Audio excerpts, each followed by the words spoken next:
Hello friends, it's Tanya Bozer here for a video with Trinity stamps, and this time we're going to embroider on felt using a stamp. I'm using Blessing Bear here and the Stick and Stitch transfer paper from Sulky. It is something that you can stamp or draw or print on and then stick to your fabric to create a great template or guide for your stitching. I'm going to ink up this Blessing Bear with some Hero Arts Intense Black ink. You can use whatever black water-soluble ink you have, and stamping that on the Sulky Stick and Stitch. And then I'm going to choose some felt. This is some wool blend felt from Benzie Design. They have a lovely palette, which I'll show you in just a little bit. I'm just going to peel and stick the Sulky onto the felt, and then I'm going to trim it out in preparation to start stitching. I am going to, and it does, this wool blend felt stitches beautifully. I actually quite love it. I went a little cuckoo when I bought some. We're also going to use the Coffee Cozy Hand Stitched die set, and we're going to use the 3 main pieces and the stitching. There's a die that adds stitching on the end so that you can join it together. And you would normally, I believe, put this on after you're done with the first one, the first die cut, so that you could get it tucked a little closer to the end. But this works out. You'll see. It looks okay. This is the palette, the Trinity Stamps palette from Benzie Designs. They are a company that sells felt. And they also sell coordinating DMC embroidery threads with their palettes.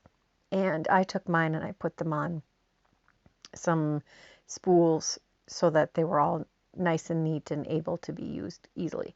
So we're going to start out with the thread that is coordinating with the brown felt. And I have 4 strands of the embroidery thread here on my needle. And I'm going to do a running stitch on this. I think it's called a running stitch, or is this the back stitch? Either way, it looks lovely inside and out. And I'll just do a few stitches here for you to see how that works. If you want to speed through the embroidery, you can, or you can speed this whole video up. However, I'm just going to do 2 to 4 stitches of each style to show you how I do this. And that is the belly of the bear. So I'm going to switch to a green embroidery thread here to do both of the stems. And again, we're just doing that straight running stitch on this to create the stems for the branch of berries, which is what they're going to look like on this, a branch of berries and a branch of leaves with a flower at the top for the other one. And I did do the straight stitching on all of those. Now I'm not sure what this stitch is called. I in my head as I remember it, it's called a daisy stitch, but I could be really wrong. So you come up in this one end and of this leaf or petal that you're going to create, and you go right back down the same hole, and then you catch the loop so it doesn't pull through on your thumb, and you come up at the other tip of the leaf or petal and catch the loop with your needle. So you're going to tack that down on the other end, and then you go back down the other side. So you're going to see me do this a second time. See how that tacks that other end? It creates this oval shape. So you're going to go up at the base of the leaf, and then you're going to catch the loop on your thumb as you go back down through the same hole, which this time was a little trickier for me. And then you go up where the tip of the leaf is going to be. Stick the needle through the loop, pull that through, tighten it up, and then on the other side of the thread, you go back down the same hole. And you just continue that all the way up that branch of leaves. And at the top, I did 3 of those same loops to create the blue flower. So now we're going to do a French knot. You come up and wrap it around the needle twice, and you have your needle pointed away from the spot that you just came up. So you're going backwards up the thread. And then you stick it down into the fabric. You tighten the knot down around the tip of the needle, and you push it all the way through. And to prevent that knot from loosening up, you do a really shallow stitch on the other side. We'll do this again. We'll come up kind of in the center of that berry area. And then you're going to point your needle back towards the other direction, wrap it around twice. I did it 3 times here. Don't do that. It makes it super tight. Snug that knot down around the tip of your needle. Push the needle all the way through. You're kind of keeping your thumb on that knot so it doesn't get disrupted.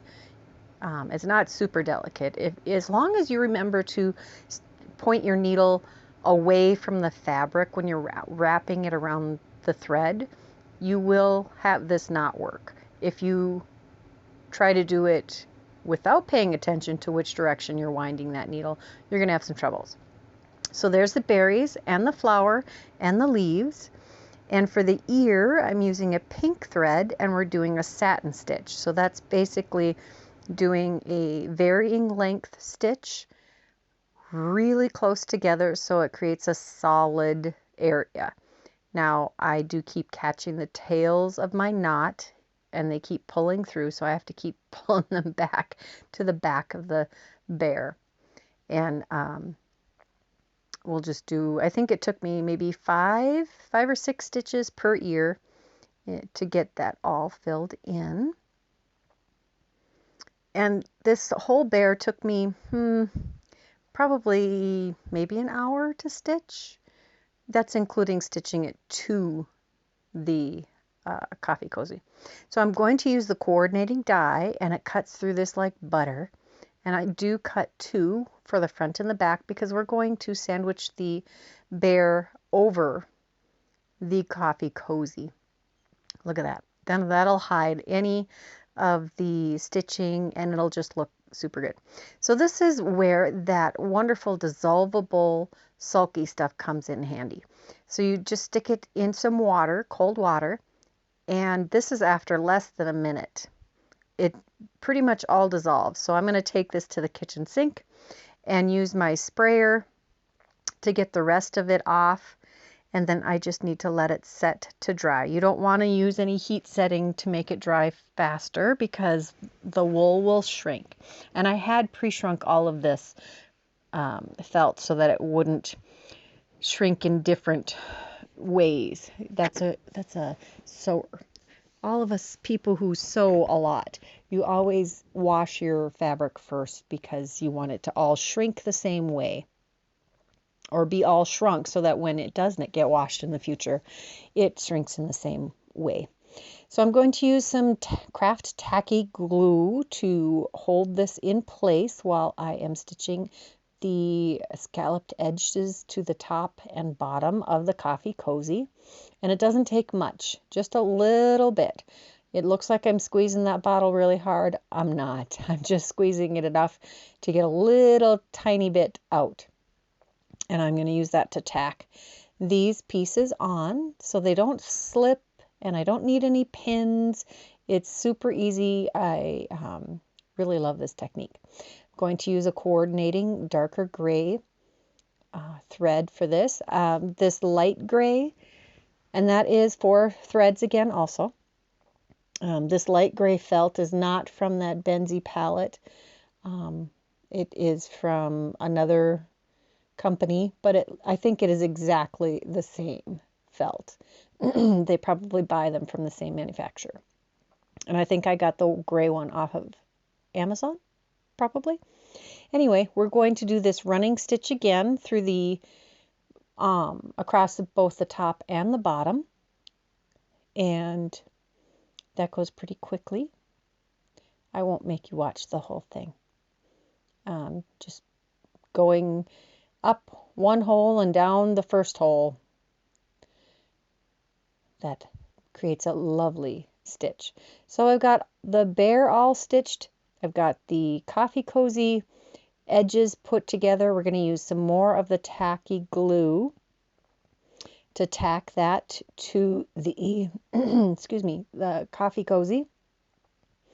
And I'm kind of liberal with it. I make sure I put it all over because I don't want it to shift at all.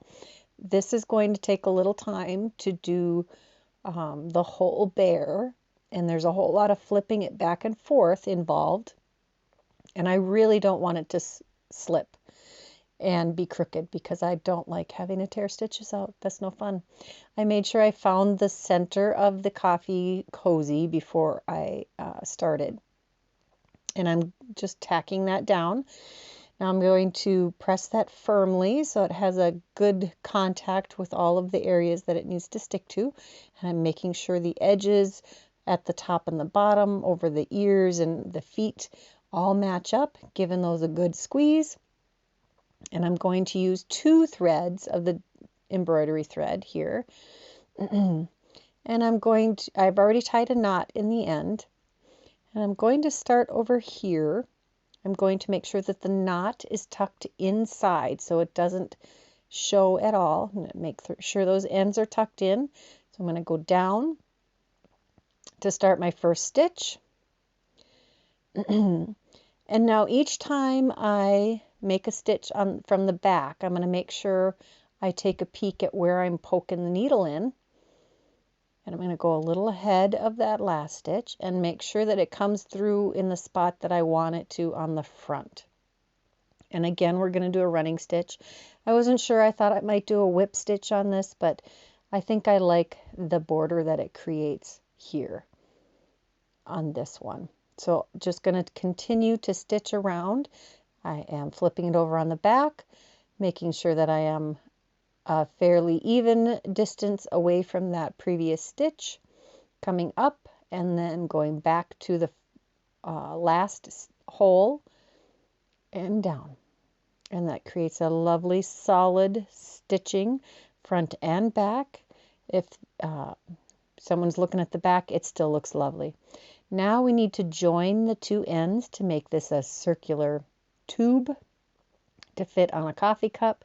Again, going to tack it down with the craft tacky glue, making sure that I'm lining this up good. I did practice this wrap around a coffee cup to make sure that I had the right width, and I had already attached my knot. I'd come up from the underside of one of those flaps, and then I went through the bottom. And now I'm going to go back. So this already has those pre-die cut holes. And we're going to just make sure that we continue this running stitch that's all the way across the top and at the end all the way across the bottom. So I go across to the left into the other side of that seam. And I come back to the right, and then I go back to the left again, and then I'm going to come up from the bottom in the row of stitching that is going to go down across the coffee cozy. And then I'm just going to do the regular running stitch. And then when I get to the bottom, I'm going to do the same thing so it looks like a continuous row of stitching on the bottom also. And that'll give it a little extra stability. We are almost done. Now, this is the finished product. Look at that. The stitching is all the way across on the top and bottom. It looks lovely on the inside. And we're just going to slide it on a coffee cup here. I had to go find this one. I knew I had it in my cupboard somewhere. And there is the completed stitched bear. Aren't you excited about this thought? Now, that's all I've got for this video, and I would love for you to make sure you're subscribed to Trinity Stamps. Check out these other videos. I'm sure there's some awesome things you haven't seen yet. Until next time, bye-bye.